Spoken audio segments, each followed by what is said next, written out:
Si do të mështerojmë këtë makinerin, gjeja parë dhe gjeja më rëndësishme është që neve të dimë çfarë është biznesi, përse jemi në biznes, të dimë se kush është mënyra se të drejtojmë biznesin, të dimë se inovacioni dhe transformimi digital pse është kaq i rëndësishëm, pse ky është një funksion që duhet të futet në ndësi brenda në organizatë.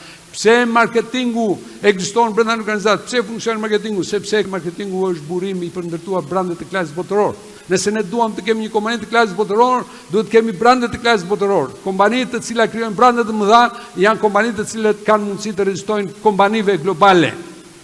Sepse neve nuk konkurrojmë sot me produkte apo brande lokale, po ne konkurrojmë sot me brande internacionale. Konkurrojmë me çdo gjë që ata sjellin, eksperiencën e tyre, fuqinë e tyre, çdo gjë, po sa të zot jemi neve që të përballemi me brande ndërkombëtare. Pra, ajo është mençuri.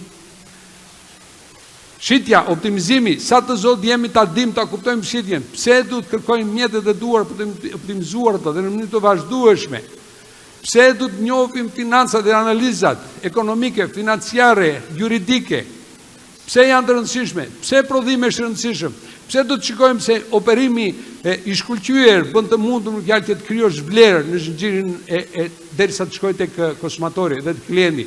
Dhe në fund fare, pse na duhen sistemet? Çfarë janë sistemet? Dhe çfarë do të krijojnë kulturën që nxit klient besnik?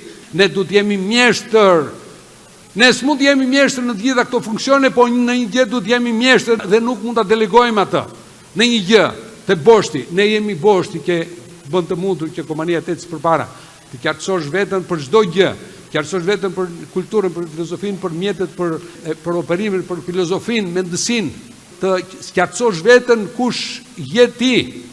Çfarë kërkon, kush është vizioni jot, çfarë kërkon ti si organizat, si do të arrish atë, çfarë lloj drejtimi do të japësh organizatës tënde që të jetë fuqi. Pra të gjitha këto janë fuqi, por ato fuqi janë shumë dinamike. Që do thotë, nëse ti nuk ke mundësi të jesh mjeshtër në të gjitha, të jesh ekspert në çdo gjë dhe nuk mund të jesh ekspert në çdo gjë, atëherë ti do të jesh ekspertët e duhur që të jenë mjeshtra në punën e tyre. Dhe në njëjtin kohë, ajo që kërkohet që gjithë organizata të ndjeki mendësinë dhe ritmin tënd. Brandet, do të kesh një marketingu të klasës botëror.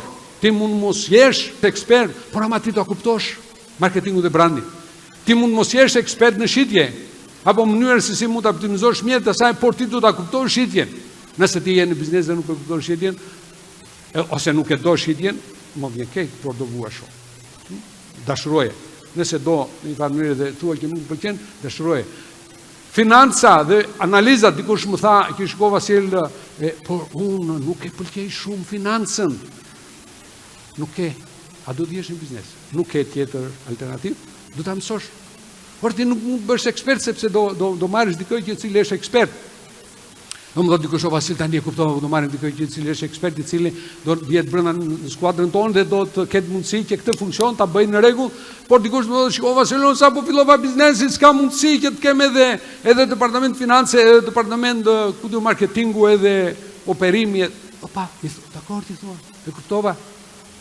Prandaj je këtu brenda të mësosh disa gjëra të cilat janë çik më të mençura.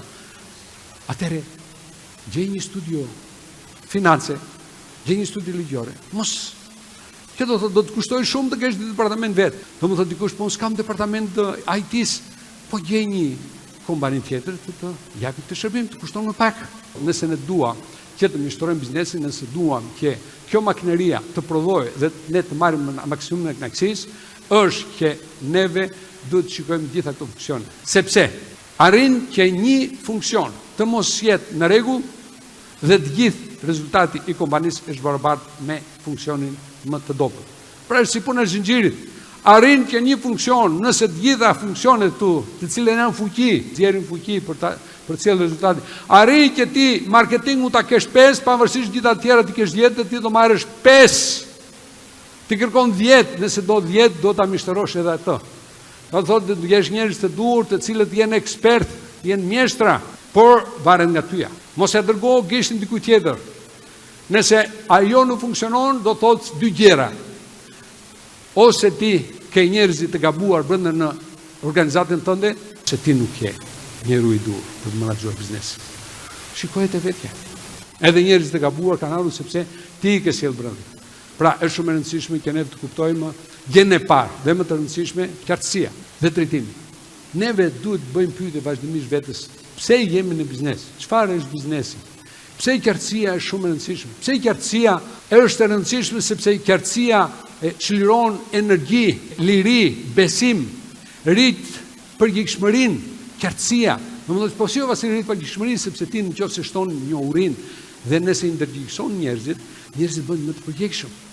Pra je i detyruar në një farë mënyrë që ti qartësosh njerëzit e tu. Sepse tham energjia është shumë e rëndësishme, po energjia vjen nga qartësia. Dhe pyetja është çfarë qartësi? Qartësi tham për rregulla, për procedura, për qëllimet e tua, për filozofinë, për standardet e tua, për burimet, për mjetet, për sistemet, për kulturën, për mënyrën se si do rritesh biznesin tënd. Pra është shumë e rëndësishme që neve t'i bëjmë këto analiza, nëse ne duam që të kemi sukses. Suksesi nuk vjen vetvetiu. Qartësia është shumë e rëndësishme. Qartësia mbi organogramën, mbi rolin, mbi përgjegjësinë që ka çdo njeri. Nëse nuk e bëjmë, atëherë nga kush e presim? Nëse dikush thotë po mirë vasi, çfarë do thotë kjo? Përgjegjësi, edhe rolet e qarta, edhe ku diun se ku raportojnë dhe kë raportojnë. Juve dini fjalën e urtë popullore. Ku ka shumë të parë punës vend të mbar. Sepse ka raste që bashkohemi ne me disa kolegët, qoftë edhe me familjen, edhe pastaj i bëjmë rëmuj gjërat, sepse të gjithë marrim titullin e pronarit dhe të gjithë bëjmë çdo gjë. Edhe ne jemi pronar. Si o je pronar? Ti je aksioner dhe ti merr një rol të caktuar brenda organizatës. E do të qartësosh që në momentin e parë, pavarësisht se mund të jesh aksioner me dikë apo me 2-3 veta, pavarësisht se jeni partner që në momentin e parë, do të qartësoni rolet që në momentin e parë. Nëse ti të ndërtosh një biznes të klasit botëror, nëse ti të ndërtosh një biznes i cili të prodhoj, të jetë biznesi i suksesshëm, në vazhdimsi kërkohet që në momentin e parë të ndërtosh themelet e një biznesi të suksesshëm. Dhe themelet janë direkt në kokën tënde, në mënyrë se si i menaxhon gjërat. Dhe nëse ti do të ndërtosh një biznes, atëherë mendo kush janë ata njerëz që mund të ndihmojnë. Shko gjej një mentor, shko gjej disa njerëz të cilët mund të thonë dy fjalë më tepër. Dhe thuaj e ti si shpuna, por që në momentin e parë, kjo është mënyra se si do bashkëpunojmë. Edhe në momentin që ti nuk qartëson që në momentin e parë dhe nuk e kupton kush janë dhëmtitë e tua dhe kush janë rolet të cilat i përshtaten dhëmtitë e tua dhe talentet e tua, ti bën një lëmsh pastaj. Në vend që të ndërtosh një skuadër e cila të jetë e fortë, e cila kjo skuadër plotëson njëri tjetrin, do jetë një skuadër e cila do të ngacmojë dhe do të pengojë njëri tjetrin.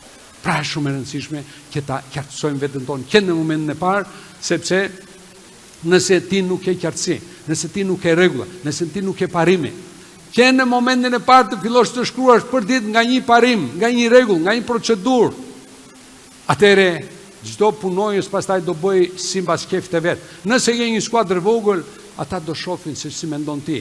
Edhe ndonjëherë do hamendojnë. Po më pse ta lësh një gjë të tillë? Shkruaj parime të rëndësishme, shkruaj ato të cilat ti beson, shkruaj ato të cilat janë të duhura, sepse tek ato ndërton pastaj dhe njerëzit janë të qartë në mënyrë se si marrin vendime dhe në mënyrë se si raportojnë, në mënyrë se si bashkëpunojnë njëri me tjetrin. Edhe neve në ekran çfarë themi? Shko, kjo është kushtetuta jonë. Kjo është mënyra se si bëjmë punët. Dhe mënyra se si bëjmë punët, kjo është filozofia jonë. Shikoje, shko në shtëpi, mendoje pak, a ke mundësi të jetosh me këtë lloj filozofi, me këto vlera, me këto mënyrën e të bërit të gjërave këtu, me këtë lloj kulture. Nëse s'ke mundësi, mos e harxo kohën tënde, se do dalësh shpejt jashtë. Edhe sikur të duash, nuk do të mbaj vetë organizata. Pra është shumë e rëndësishme që të qartësohemi. Është shumë e rëndësishme që të bëjmë shpejt pyetjen vetes. Pse kërkon që të futemi në biznes? Nëse je në biznes thuaj, pse ka mirë në biznes? Pse je në biznes tani në këtë moment?